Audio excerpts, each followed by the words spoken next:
मेरा नाम आशा है। मेरी शादी को 6 साल हो गए थे। मेरी शादी एक बहुत ही रईस ख़ानदान में हुई थी। मेरे माँ बाप ने बिना कुछ देखे ही मेरी शादी कर दी, क्योंकि मेरे ससुराल वाले बहुत पैसे वाले थे। मैं जब इससे इस घर में बहू बनकर आई तो मुझे एक चीज़ बहुत ज़्यादा परेशान करके रखा था, क्योंकि मेरे पति घर के इकलौते बेटे थे, तो मुझे इस घर का वारिस पैदा करना ही था। बहू से उम्मीद कभी ख़त्म नहीं होती। शुक्र था कि मैं शादी के पहले साल ही प्रेग्नेंट हो गई थी। औरतों के लिए परेशानियां कभी ख़त्म नहीं होती। मुझे एक प्यारी सी बेटी पैदा हुई। मैं बहुत खुश थी। कई लोगों को तो माँ बनने का भी सुख नहीं मिलता, लेकिन मेरे पति और मेरी सास मेरी बेटी पैदा होने से बिल्कुल भी खुश नहीं थे, लेकिन उन्होंने मेरे सामने नहीं दिखाई। लेकिन भगवान को पता नहीं क्या मंजूर था। मुझे एक एक करके 5 बेटियां पैदा हो गई। अब तो मेरे पति और मेरी सास ने मेरा जीना हराम कर दिया था। वह रोज़ मुझे बातें सुनाया करते। वह मेरी बेटियों से प्यार भी नहीं करते थे और अपने पास ही नहीं आने देते थे। मेरी बेटियां अमीर घर में तो पैदा हो गई थी। उन्हें खाने पहनने को तो अच्छा मिलता था, लेकिन उन्हें कोई प्यार करने वाला ही नहीं था। इसलिए मेरी बेटियां बहुत बदलती जा रही थी। मेरे घर में एक नौकर था जिसका नाम रामू था।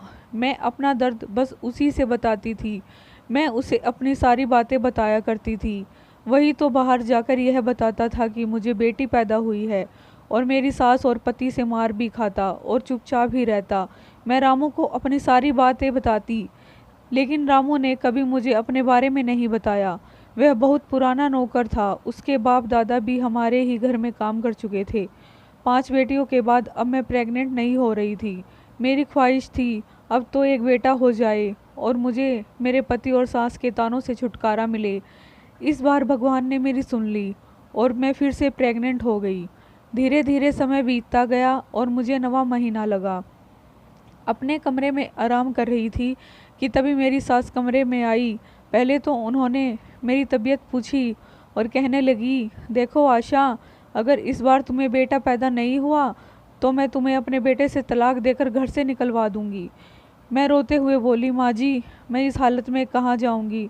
मेरे माँ बाप तो कब के जा चुके हैं इस दुनिया से। इस दुनिया में मेरा कोई भी नहीं है। मेरी सास बोली, यह सब हम नहीं जानते कि तुम्हारी परेशानी है। अगर तुमने इस बार बेटा पैदा कर दिया तो तुम्हें घर घर में राज करोगी। तुम और तुम्हारी बेटी आज जो मांगोगी तुम्हें मिलेगा। लेकिन इस बार भी बेटी पैदा हुई तो मैंने तुम्हें 6 मौके दिए हैं। अगर इस बार भी तुम बेटा पैदा नहीं कर पाई तो मैं तुम्हें तलाक दिलवा कर इस घर से निकलवा दूंगी, अपने बेटे की दूसरी शादी करवा दूंगी। मेरी सास मुझे इतनी बातें सुनाकर कमरे से जा चुकी थी। तभी मेरा नौकर रामू आया। वह मेरे लिए पानी लेकर आया। मैं रो रही थी। बोला, मैम साहब, मैंने सब सुन लिया है। यह इस घर के लोगों की पुरानी आदत है। इस घर में बेटे देर से पैदा होते हैं। आपकी सास को भी आपके पति 10 साल बाद मिले थे। मैं सोच रही थी कि मेरी सास भी तो वही दर्द से गुजरी है, तो फिर मेरा दर्द क्यों नहीं समझती। मेरा नौकर रामू बोला, मैम साहब, रोज़ रात में सोते समय 1 गिलास दूध पिया करो।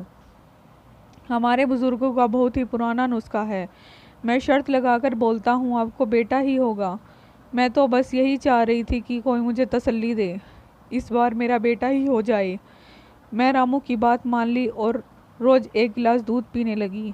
कभी कभी जब मैं दूध लाना भूल जाती थी तो रामू मेरे लिए कच्चा दूध ले आता था।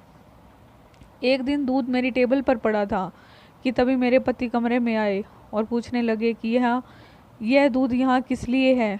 तो मैंने कहा, आपकी माँ ने ही कहा है कि रोज़ 1 गिलास दूध पिया करो। तो वह बोले, तो भगवान से प्रार्थना करो इस बार बेटा पैदा हो, नहीं तो मेरी माँ तुम्हारे साथ क्या करेगी यह तुम भी नहीं जानती।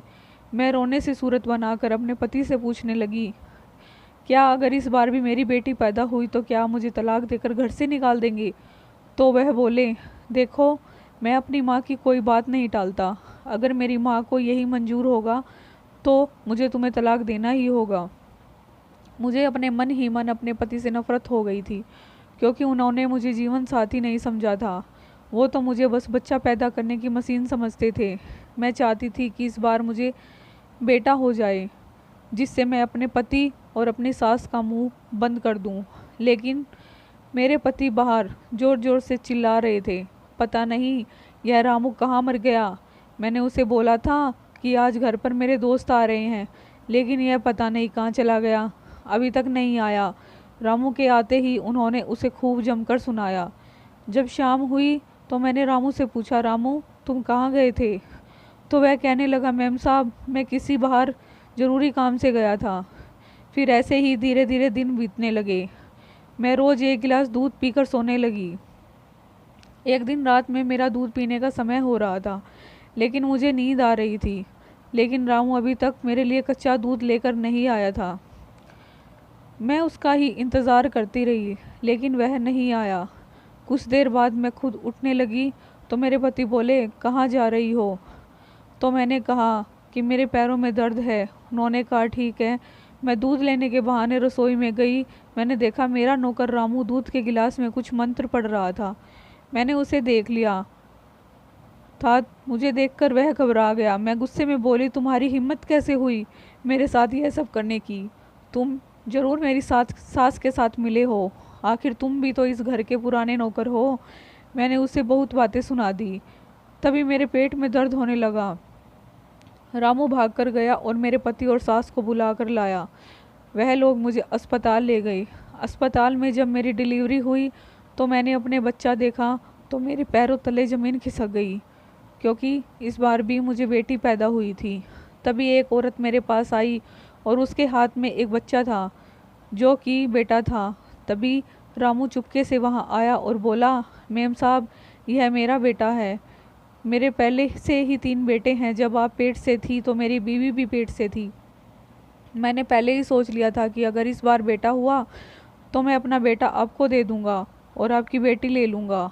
रामू ने तो मुझे अपना बेटा दे दिया था, लेकिन मुझे अपनी बेटी देने की हिम्मत नहीं हुई। रामू बोला, मैम साहब आप बिल्कुल भी चिंता मत कीजिए, आपकी बेटी को मैं बिल्कुल अपनी बेटी की तरह, मेरी कोई बेटी नहीं है इसलिए मैं आपकी बेटी को रानी बना कर रखूँगा और मेरा बेटा आपके ही पास रहेगा, जिससे आपका घर टूटने से बच जाएगा। मैंने अपने मन पर पत्थर रखकर हाँ भर दी।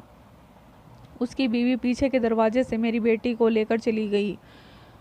रामू ने मेरे लिए अपनी वफादारी निभा दी थी। मैंने डॉक्टर से विनती की और कहने लगी, ठीक है, अगर तुम्हारा घर बसता है तो मैं चुप रहूँगी। मेरी सास और पति को जैसे ही पता चला कि मुझे बेटा हुआ है तो वह खुशी से फूले नहीं समा रहे थे। मेरा स्वागत बड़ी ही धूमधाम से हुआ। घर जाकर कुछ दिनों के बाद मैंने रामू से उस दिन के लिए माफ़ी मांगी और उसे कुछ इनाम दिया। वह कहने लगा, मैम साहब आप बिल्कुल फ़िक्र मत कीजिए, मैं आपकी बेटी को कभी भी आपसे मिलाने के लिए ले आया करूँगा।